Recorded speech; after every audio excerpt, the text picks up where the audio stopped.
आज की डेट में तुम जानते हो रेल भी बिक गई और अब शिक्षा बिक रही है, ये पता है तुम्हें?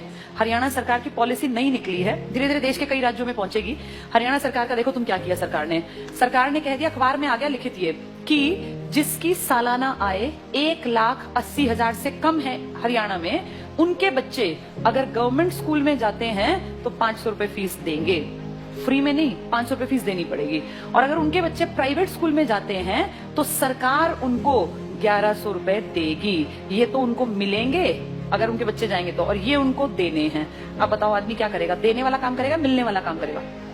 भाई आदमी का बच्चा अगर गवर्नमेंट में जाता है तो पैसे देगा और प्राइवेट में जाएगा तो सरकार देगी। बताओ आदमी क्या करेगा? प्राइवेट भेजेगा, अपने घर से 500 क्यों लगाएगा? एक तो सरकारी, एक तो प्राइवेट। तो आम जो ये गरीब आदमी अपने बच्चे को कहाँ भेजेगा? ये देखो कितनी अच्छी चाल है, अगर तुम्हें समझ में आया तो। ये चल रही है सरकार, 1100 रुपए सरकार कहती है हम भर देंगे आपके बच्चे के, आपको चिंता नहीं करनी। अगर आपने सरकारी में पढ़ाया तो कितने रुपए लेंगे? 500। तो आदमी सोचेगा 2 बच्चे हैं, क्यों 1000 रुपए फूकूं, इससे बढ़िया प्राइवेट भेजूं, सरकार देगी मेरे बच्चे के पैसे, देगी भी सरकार। 1-2 साल बाद क्या होगा? सारे सरकारी स्कूल धीरे धीरे क्या हो जाएंगे? खत्म हो जाएंगे, खाली हो जाएंगे, बिल्डिंग खाली, एडमिशन 0।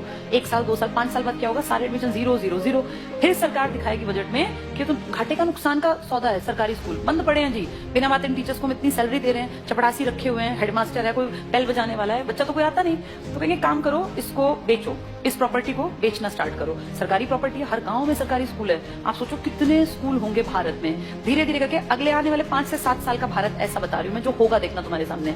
ये सारे स्कूलों का दाम निकलेगा, दाम इन द सेंस भाई जहां जितनी महंगी प्रॉपर्टी है वहां महंगा। अब कौन खरीदेगा पूरे देश की बेल्ट को? जिसके पास पैसा है। तुम और मैं तो नहीं खरीद सकते देश के स्कूल, तो उस देश के पूरे स्कूलों को खरीदने का किसके पास पैसा है?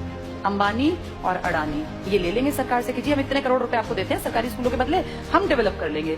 और फिर सरकार 1-2 साल बाद कहेगी हम बहुत नुकसान में जा रहे हैं, हमारे बस की 1100 रुपए देने नहीं है। अब गरीब आदमी फंस गया, उसका बच्चा उस टाइम तक 7वीं में पहुंच गया, मान लो पहली से स्टार्ट किया था, 5-6 साल दिए पैसे, अब अटका दिया, हम तो नहीं देंगे पैसे, पढ़ाना है पढ़ा लो, नहीं तो अनपढ़ रख लो। अब वो बेचारा गया कि वापस सरकारी में जाके देखो तो सरकारी पे तो ताला है, बोर्ड बदला हुआ है। किसके पास है वो बोर्ड? अब अंबानी। अब अंबानी अडानी प्राइवेट स्कूल है, तो वो जाके फीस पता करेगा तो भैया मैं तो नहीं पढ़ा सकता। वहां से भी गया और वहां की औकात नहीं है, दोनों गए।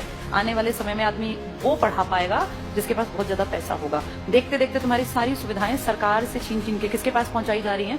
प्राइवेट। बस तुम्हें समझ में लेट आएगा, जब तक समझ में आएगा फिर चीख चिल्ला लेना, फिर थोड़ी ना कुछ होगा। सरकार वापस थोड़ी ना लेती है किसी भी चीज को, दे दी सो दे दी।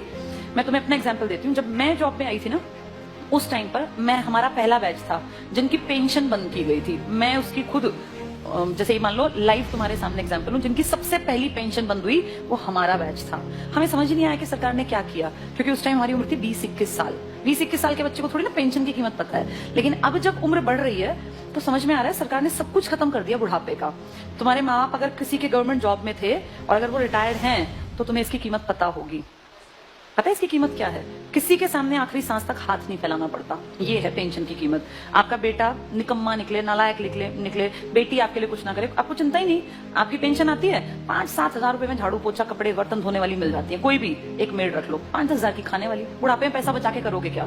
अगर तुम्हें सरकार से 35 हजार भी मिलते हैं तो तुम अपने ऊपर खर्च करो ना, क्यों किसी के सहारे बैठे रहना? और जिनके पास पैसे होते हैं ना, बुढ़ापे में वो प्यारे भी लगते हैं सबको। जिसके पास पैसा नहीं है ना, वो बोझ लगता है। फैक्ट है। तुम्हें अपना चश्मा बनवाना है, तुम्हें क्यों बेटा मेरा चश्मा, क्या जरूरत है बेटे की? तुम्हारे पास पैसे हैं, जाओ मार्केट अपना घूमते फिरते जाओ, अपना टहलते हुए चश्मा बनवा लाओ। ये कीमत बुढ़ापे में जाके अकल आती है।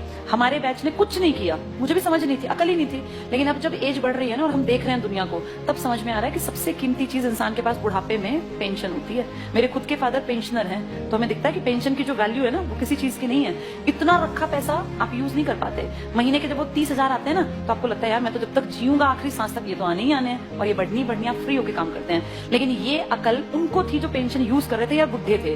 पेंशन रोकी किसी गई जवानों की, जिनको अकल नहीं थी। हमें थोड़ी ना अकल थी 20-21 साल में कि पेंशन बंद करने से सब, किसी ने कुछ कहा ही नहीं। सरकार ने सीधे कह दिया अब के बाद आगे जो बच्चे आएंगे नौकरियों में उनको पेंशन नहीं मिलेगी। अगर हमें अकल होती, सारे देश के लोग आवाज उठाते तो ना बंद होती पेंशन। अगर सब भाई किसानों ने क्या किया, इकट्ठे हुए तो क्या कृषि कानून वापस नहीं हुए ना? तो अकल हो तो आदमी उस टाइम पे सही डिसीजन ले ले। पर आज अब तुम कितनी कोशिश कर लो, क्या सरकार पेंशन बहाल कर देगी? नहीं करेगी। मतलब ना के बराबर है। एक आधा राज्य को करे, लालच में 1-2 साल में कह दे, पर वैसे नामुमकिन बराबर है। इसीलिए जब चीजें बंद हो रही होती है ना, तब जागना होता है कि सरकार गलत कर रही है। अब सरकार स्कूलों की तरफ गलत कर रही है। इसकी अकल 7-8 साल बाद की जनरेशन को आएगी, जब वो देखेंगे कि पढ़ाने के लिए ना तो सरकारी बचेंगे और प्राइवेट मुंह खोल के पैसे मांगेंगे। अब या तो पढ़ा लो या तो अनपढ़ रख लो, फिर फंसेंगे लोग। प्राइवेटाइजेशन करना गलत नहीं है, लेकिन कुछ फील्ड सरकार को रखने चाहिए जिनमें शिक्षा भी आती है, स्वास्थ्य भी आता है, रेल भी आती है, पब्लिक ट्रांसपोर्ट भी आता है। ये तो हमारी बेसिक नीड है, ये तो कम से कम दो हमें।